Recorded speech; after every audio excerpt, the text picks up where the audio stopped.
¿Qué pasa, rockeros y rockeras? Bienvenidos aquí a un nuevo video. En este video te voy a comentar en qué consiste el patrón de diseño repository.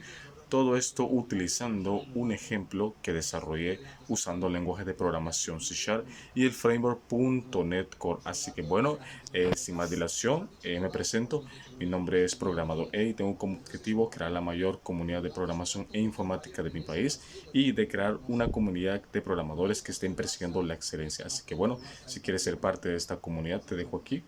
Puedes suscribirte sin ningún problema. También tengo mi Instagram, te lo dejo aquí abajito por si tienes alguna duda, alguna pregunta o si tú quieres que hable de algún determinado tema en algún próximo video, pues perfectamente lo voy a hacer, ¿no? Sin ningún problema. Así que bueno, sin más dilación, veamos en qué consiste el patrón de diseño repositorio. Pero primero veamos qué es un patrón de diseño, como es evidente, ¿no? Un patrón de diseño es una serie de instrucciones la cual nos indica un paso a paso que tenemos que seguir para poder solucionar un determinado problema, ¿no? Básicamente es la típica receta de galletas que tu abuela te preparaba, ¿no? Ella tenía un plan específico, tenía paso a paso, tenía un paso a paso que ella tenía que seguir para poder preparar esas galletas que a ti tanto te gustaban, ¿no? Es una forma de explicarlo, ¿no? Entonces, básicamente un patrón de diseño es eso, es una serie de pasos que nosotros tenemos que seguir para poder solucionar determinados problemas. Ahora bien, ahora veamos qué es el patrón de diseño repository. Básicamente, el patrón de diseño repository nos permite separar la capa de datos o el acceso a datos, alejarlo lo más que se pueda de la aplicación. Me explico. Básicamente el repository nos permite separar el acceso a datos de la capa de negocios, ¿sí?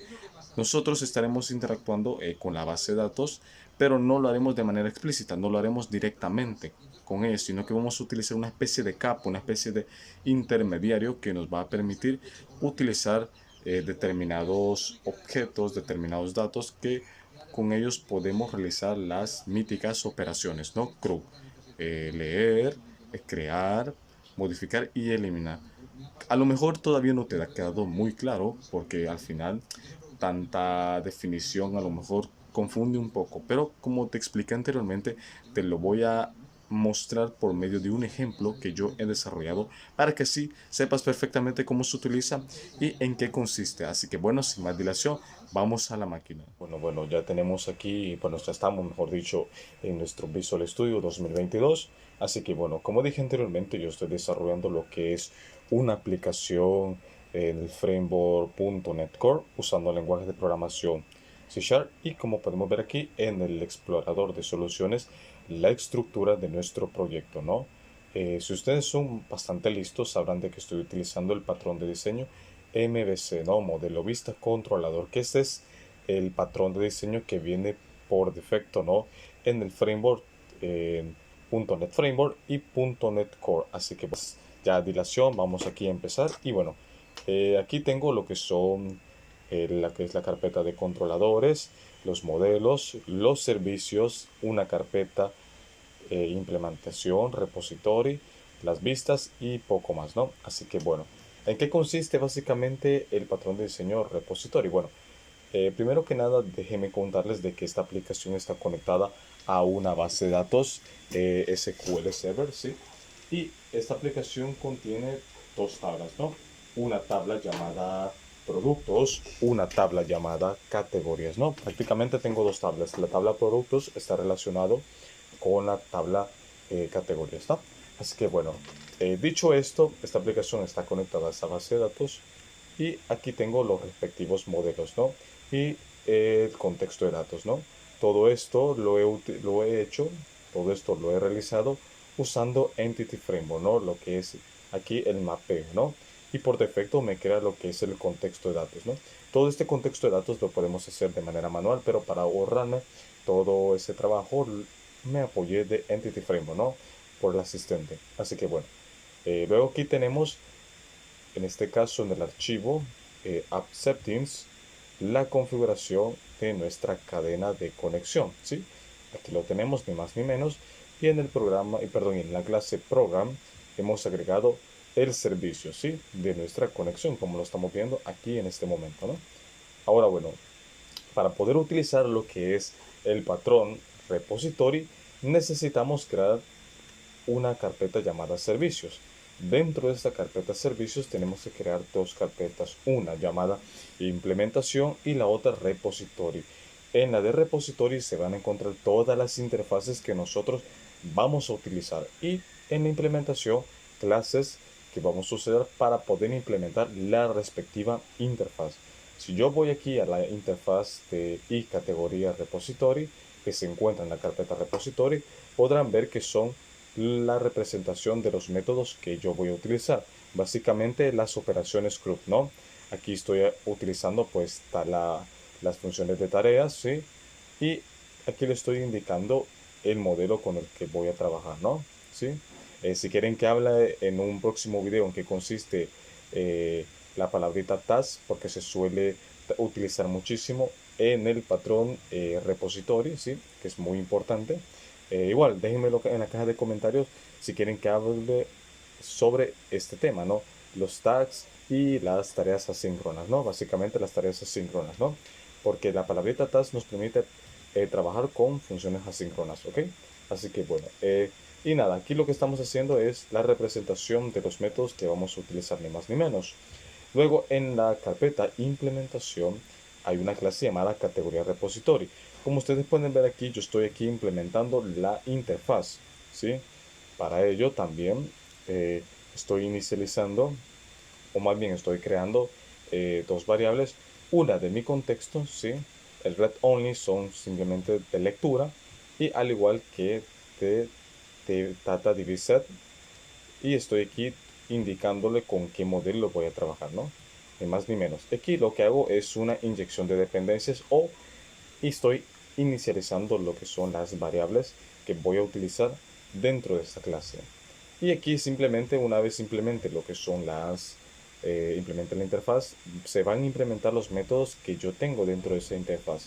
Y lo único que tengo que hacer yo aquí es simplemente agregar la respectiva lógica que quiero que estos métodos realicen, ¿no? Así que bueno, en resumidas cuentas, aquí lo que estamos haciendo, bueno, vamos a empezar aquí con el de listar. Lo único que estoy haciendo aquí es invocar este dbset, ¿sí? Que este dbset está invocando o está trabajando con el modelo categorías y lo que quiero es que me muestre la lista, ni más ni menos.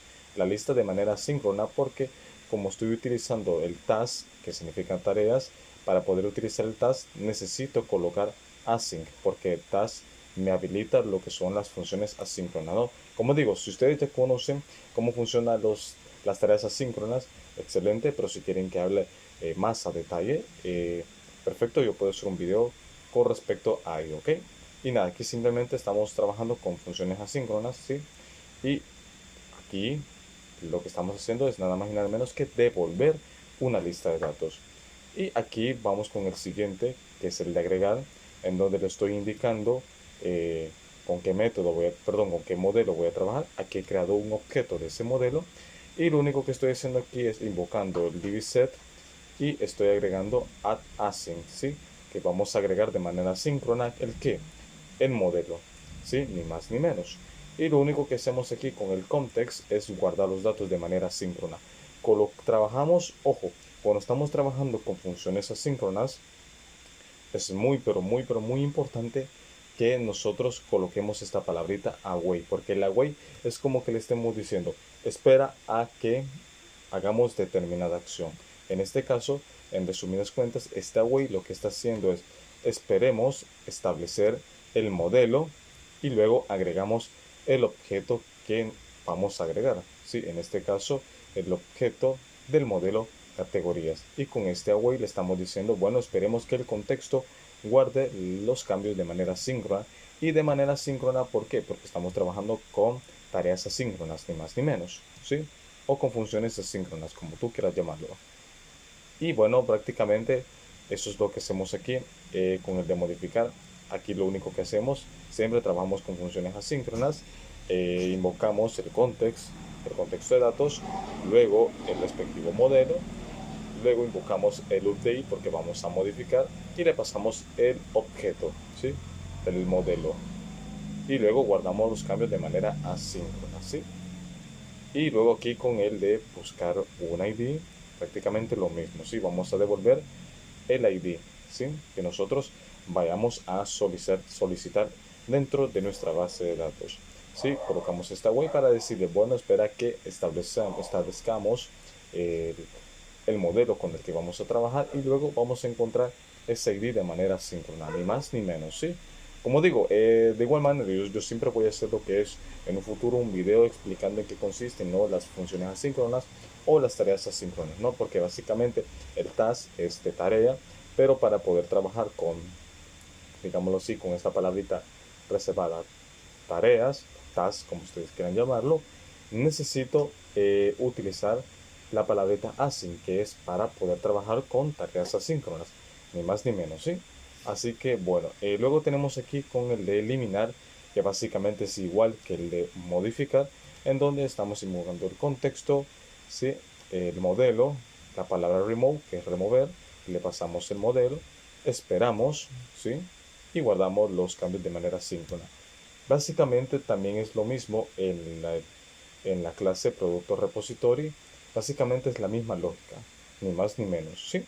Ahora bien, una vez nosotros hayamos creado lo que es nuestra interfaz y la hayamos implementado en nuestra clase, y luego de haberla implementado hayamos creado, como se dice, los objetos, ¿sí?, necesarios, y los hayamos inicializado como lo estamos haciendo aquí en este momento, en donde estoy creando una variable del mi contexto de datos y otra del DBSet, ¿sí?, pues para establecer el modelo con el que voy a trabajar, y después de haberlas inicializado y después de haber agregado la lógica respectiva, que como es evidente va a depender mucho de lo que nosotros estemos desarrollando, ¿no?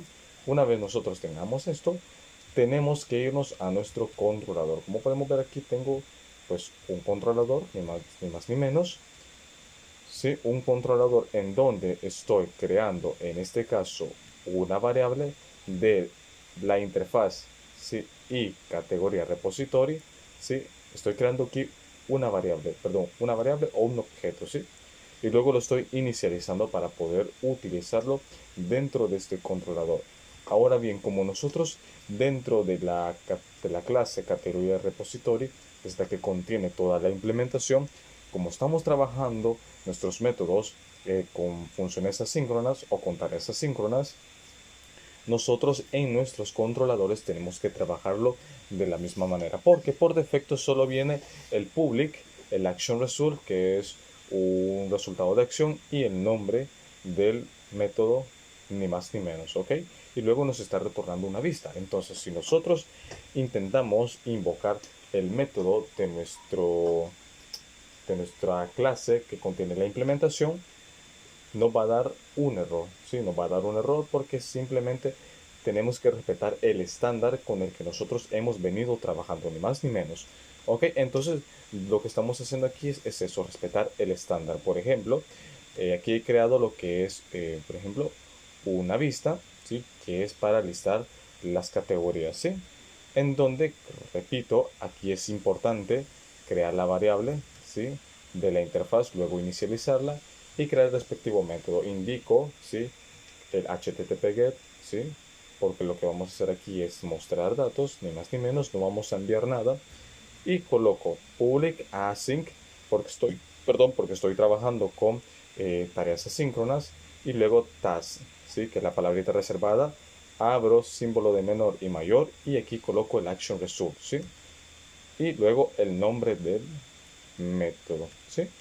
Y luego aquí estoy creando lo que es una variable, y aquí estoy colocando esta palabrita await, que ya me la habilita la palabrita async, que ya expliqué en qué consistía. Invoco, ¿sí?, mi variable categoría repository, y luego invoco el modelo, perdón, invoco el método que quiero que se ejecute, ¿sí? Como podéis ver aquí, los controladores contienen una lógica muy simple, porque también nosotros podemos, en este caso, agregar toda esta lógica, ¿sí?, de repository dentro de los métodos que se encuentran en nuestro controlador. Por supuesto, yo por ahí estuve leyendo un poco de documentación y perfectamente se pueden hacer. No es recomendable hacerlo de esa manera, porque lo que nosotros buscamos en la programación es crear código legible, ¿sí? Código escalable, ¿sí? Que no sea un código muy desmadre, ¿no? Como decimos aquí en mi país, sino que sea un código muy legible, ¿no? Entendible, que sea fácil de entender, ¿no? Así que luego lo que hacemos aquí es retornar la vista y le pasamos el objeto que está almacenando, ¿sí? El método, ni más ni menos. Get o obtener categoría, ni más ni menos.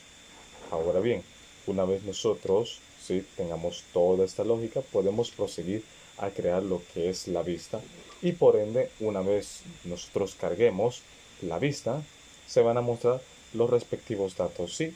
Como ustedes pueden ver aquí, en nosotros no estamos interactuando directamente con el modelo, ¿sí?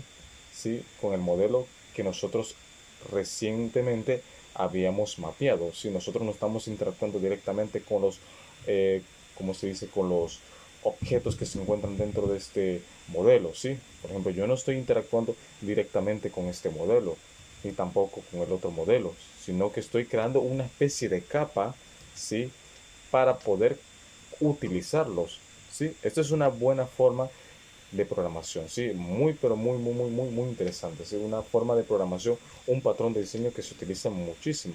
Si ustedes pueden ver aquí en las interfaces, en ningún momento estoy interactuando directamente con las propiedades, ¿sí?, del modelo, en ningún momento. Al igual que al momento de implementarlos, no estoy utilizando directamente sus parámetros, no, para nada. No estoy utilizando sus propiedades, ¿sí? Así que bueno, dicho esto, una vez nosotros hayamos creado la vista, simplemente ejecutamos y veamos cuál es el resultado. Bueno, nosotros una vez ejecutemos nuestra aplicación, le demos run, nos está mostrando literalmente la lista, ni más ni menos, ni más ni menos. Evidentemente yo ya tengo datos agregados, así que bueno, así consiste, bueno, esto es lo que quería explicar. Bueno, en esto consiste el patrón de diseño repositorio. Espero que se haya entendido a la perfección. Así que bueno, ya saben, espero que les haya gustado este video, les haya servido muchísimo.